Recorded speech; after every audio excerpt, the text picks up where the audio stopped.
마라나타 친구들, 안녕하세요. 오늘 하루 잘 지냈나요? 어제 감자쌤이 집에 오는데 할머니 한 분이 높은 계단을 무거운 장바구니를 들고 올라가시는 모습을 보았어요.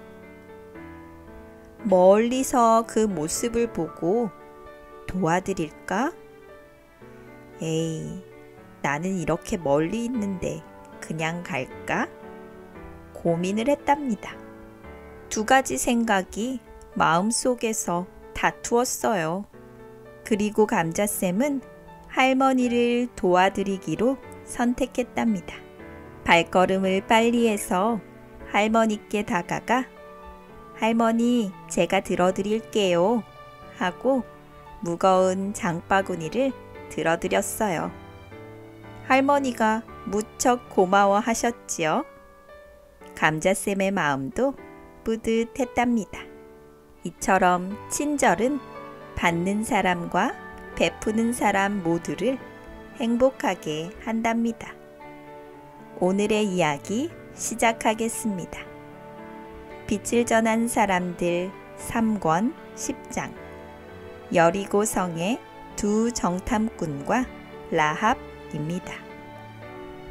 캄캄한 밤 하늘에 수많은 별이 떠 있습니다. 요단강 언덕에 한 남자가 서서 멀리 강 건너를 바라보고 있었습니다. 강 바람이 불어옵니다. 바람에 남자의 옷자락이 펄럭입니다. 남자는 요단강 저편을 바라보며 긴 한숨을 내쉬었습니다. 이 강을 어떻게 건너면 좋을까?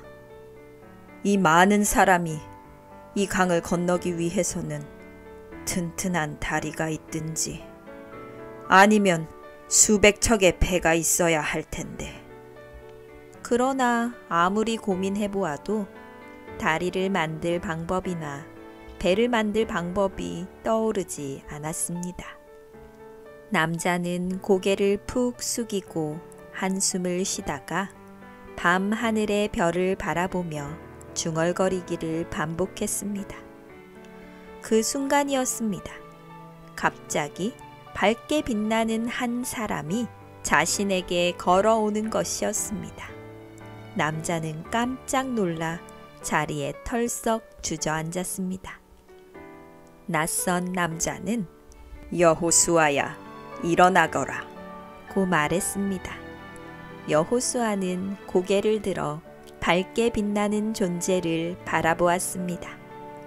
빛나는 존재는 내가 모세와 함께 있던 것 같이 너와 함께 있을 것이다. 내가 너를 떠나지 아니하며 버리지 아니하리니 너는 이 백성으로 내가 그 조상에게 맹세하여 주리라 한 땅을 얻게 하리라 고 말했습니다. 여호수아를 찾아오신 분은 다름 아닌 예수님이셨습니다. 예수님은 모세가 떠난 뒤 낙담하며 걱정하는 여호수아를 위로하고 용기를 주기 위해 오셨습니다. 오랫동안 여호수아와 예수님은 이야기를 나누었습니다. 예수님은 모세에게 하셨던 약속을 여호수아에게도 하셨습니다. 내가 모세에게 말한 바와 같이 무릇 너희 발바닥으로 밟는 곳을 내가 다 너희에게 주었노라. 예수님은 계속해서 말씀하셨습니다. 오직 너는 마음을 강하게 하고 극히 담대히 하여 나의 종 모세가 내게 명한 율법을 다 지켜 행하라. 예수님의 위로와 약속을 받은 여호수아의 얼굴은 밝아졌습니다. 홀로 요단강에 올라갈 때에는 수심이 가득했던 그의 얼굴이 예수님을 만나고 내려올 때에는 밤하늘의 달처럼 밝게 빛나고 있었습니다. 다음 날이 되었습니다. 여호수아는 2명의 정탐꾼을 불렀습니다. 너희는 가서 여리고성을 살펴보고 오너라. 여호수아, 우리가 과연 그 성을 정복할 수 있을까요? 우리의 지도자였던 모세도 없는 마당에 우리가 가나안 땅을 밟을 수 있을까요? 지난밤 하나님께서 내게 오셨다. 그리고 모세에게 하셨던 약속을 나에게 이루어 주시겠다고 약속하셨다. 나는 주님의 약속을 믿는다. 너희도 믿음을 가지고 다녀오거라. 알겠습니다. 여호수아, 그럼 다녀오겠습니다. 두 정탐꾼은 여호수아의 장막을 나오자마자 바로 여리고로 떠났습니다. 정탐꾼들은 요단강을 건너기 위해 상류로 올라갔습니다. 이스라엘 진영과 여리고성 사이의 요단강은 강폭도 넓고 깊어서 배가 없으면 건너기 어려웠기 때문입니다.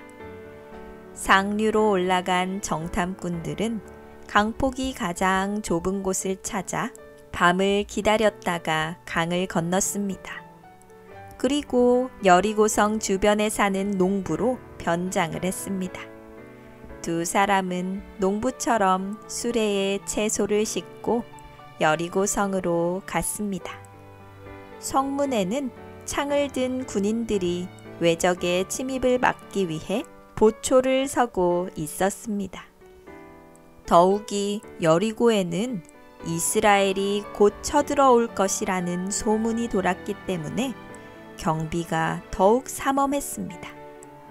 때때로 경비병들은 지나가는 행인들에게 어디에서 왔는지 검문을 하기도 했습니다. 두 정탐꾼이 성문을 지날 때 한 경비병이 말을 걸어왔습니다. 어디에 사는 누구인지 신분을 말하시오. 두 정탐꾼은 미리 준비해둔 가나안 언어로 자신들의 신분을 이야기했습니다. 그런데 말투가 이상했는지 경비병은 고개를 갸우뚱하며 다시 물었습니다. 무슨 일 때문에 온 것이오? 보면 모릅니까? 장에 채소를 팔러 왔소.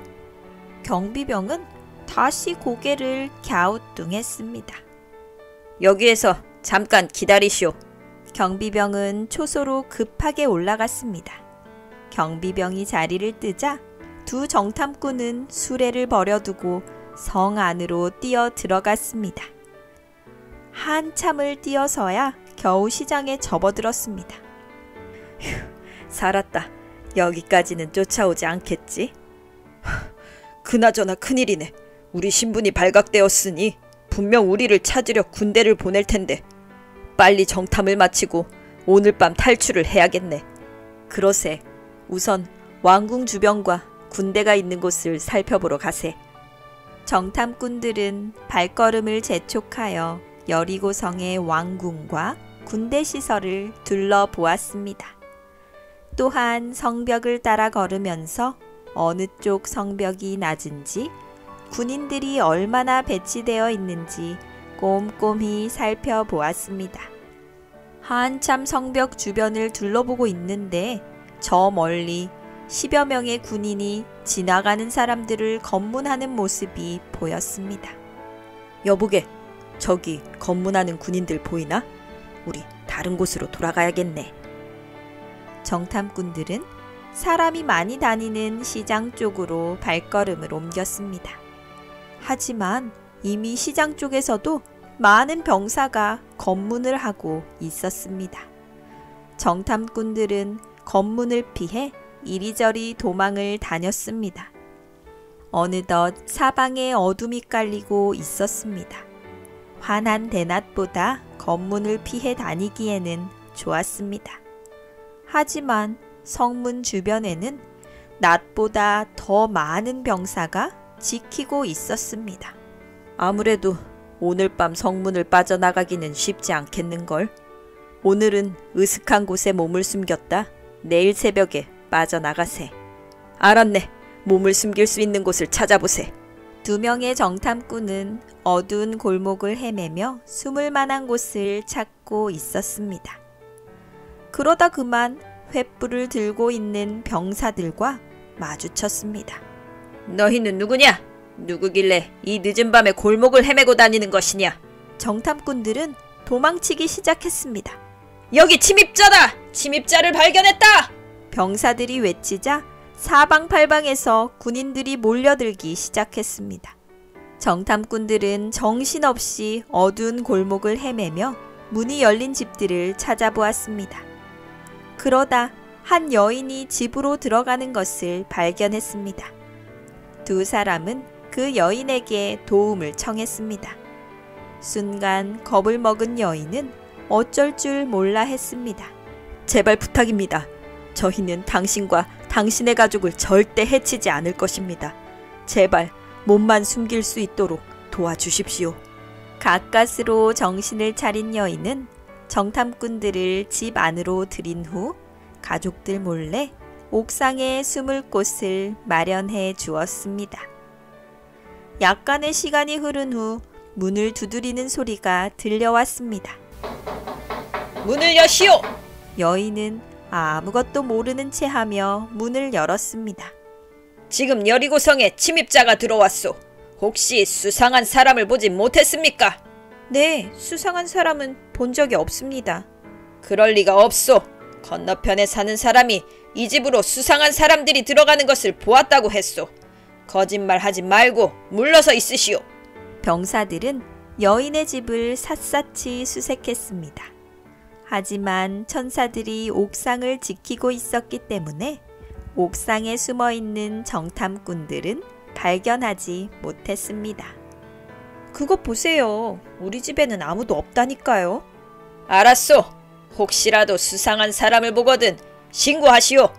병사들은 씩씩거리며 다른 곳으로 가버렸습니다. 여인은 먹을 것을 준비해 옥상으로 올라갔습니다. 이제 병사들이 갔습니다. 안심하세요. 여기 먹을 것을 가지고 왔습니다. 시장하실 텐데 이거라도 드세요. 사실 정탐꾼들은 하루 종일 아무것도 먹지 못했습니다. 그들은 여인이 가져온 빵과 물을 허겁지겁 먹었습니다. 정말 감사합니다. 당신의 은혜를 잊지 않겠습니다. 아닙니다. 저는 저희 집에 찾아온 손님에게 당연히 베풀어야 할 친절을 베푼 것 뿐입니다. 당신의 친절에 보답을 해야 할 텐데 지금 당장 가진 것이 없어 해드릴 것이 없습니다. 우리가 당신의 가족을 위해서 무엇을 하면 좋겠습니까? 이미 여리고에는 이스라엘이 쳐들어온다는 소문이 퍼져 있습니다. 또한 이스라엘이 믿는 신이 이집트의 군대를 홍해에서 물리치신 사건도 바산을 정복한 이야기도 모두 들어 알고 있습니다. 그래서 왕으로부터 모든 군대가 두려움에 떨고 있습니다. 저는 당신들이 믿는 신이 우리 여리고도 당신들에게 줄 것이라고 믿습니다. 그러니 당신들이 이 성을 정복할 때 우리 가족을 기억해 은혜를 베풀어 주시기를 부탁드립니다. 네, 꼭 그렇게 하겠습니다. 정말 감사합니다. 우리 집 벽은 성벽과 붙어 있습니다. 내가 줄을 내려드릴 테니 성벽을 타고 내려가세요. 그러나 바로 돌아가지 마시고 산에서 사흘을 숨었다 이스라엘 진영으로 돌아가세요. 병사들이 당신들을 찾을까 두렵습니다. 알았습니다. 감사합니다. 우리가 여리고성을 정복할 때 모든 가족을 집으로 모이게 한 후 창문에 붉은 줄을 매어 다십시오. 그러면 붉은 줄이 달린 집은 보호를 받게 될 것입니다. 여인은 창문에 줄을 매달아 정탐꾼들이 성벽을 타고 내려갈 수 있도록 도와주었습니다. 여인은 정탐꾼들이 돌아간 후 붉은 줄을 창가에 매달아 놓았습니다. 정탐꾼들은 여인이 지시한 대로 산에 사흘을 숨어 있었습니다. 그 동안에도 여리고의 병사들은 사방팔방으로 이스라엘의 정탐꾼들을 찾으러 다녔습니다. 그러나 그 어디에서도 정탐꾼들을 발견하지는 못했습니다. 병사들이 돌아간 후 정탐꾼들은 산에서 내려와 강을 건너 무사히 이스라엘 진영으로 돌아갔습니다. 이스라엘 진영으로 돌아간 정탐꾼들은 여호수아에게 여리고성에서 겪었던 모든 일을 이야기했습니다.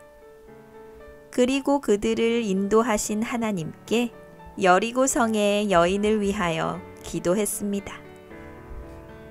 잘 들었나요? 여호수아는 여리고성을 정복하기에 앞서 정탐꾼을 보냈습니다. 어떻게 하면 여리고성을 정복할 수 있을지 알아보기 위함이었습니다. 그런데 여리고성에 몰래 침투한 정탐꾼들이 발각되었습니다. 정말 위험한 순간이 온 것입니다. 그때 라합이라는 여인이 정탐꾼들을 도와주게 됩니다.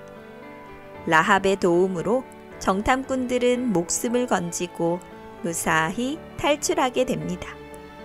그 순간에는 라합의 친절이 2명의 정탐꾼의 목숨을 살려주었지만 나중에는 라합과 그의 가족의 생명을 구하게 됩니다. 때때로 우리는 친절을 베풀 수 있는 상황을 만나게 됩니다. 누군가 나에게 도움을 구할 때 우리 친구들은 어떻게 하나요? 친절을 베푸나요? 아니면 거절하나요? 성경은 우리에게 친절을 베풀라고 권면합니다. 오늘 내가 베푼 친절이 먼 훗날 다시 나에게로 복이 되어 돌아올 것입니다. 특별히 성경은 우리의 도움을 바라고 찾아오는 사람에게 친절을 베풀 때 천사를 만나게 될지도 모른다고 이야기합니다. 그리고 양과 염소의 비유에서도 예수님은 모르는 중에 베푼 친절이 예수님 자신을 도와준 것이라고 말씀하십니다. 우리의 도움을 필요로 하는 누군가를 만날 때 친절을 베풀므로 예수님을 만나는 우리 마라나타 친구들이 되기를 감자쌤이 응원합니다. 잘 모르는 사람에게 친절을 베푼 경험이 있다면 댓글로 남겨주세요. 축하받고 싶은 일이나 나누고 싶은 일을 남겨주어도 좋아요. 직접 댓글을 쓰기 어려운 친구들은 부모님께서 도와주셔도 좋아요. 감자쌤이 댓글을 소개해 드릴게요.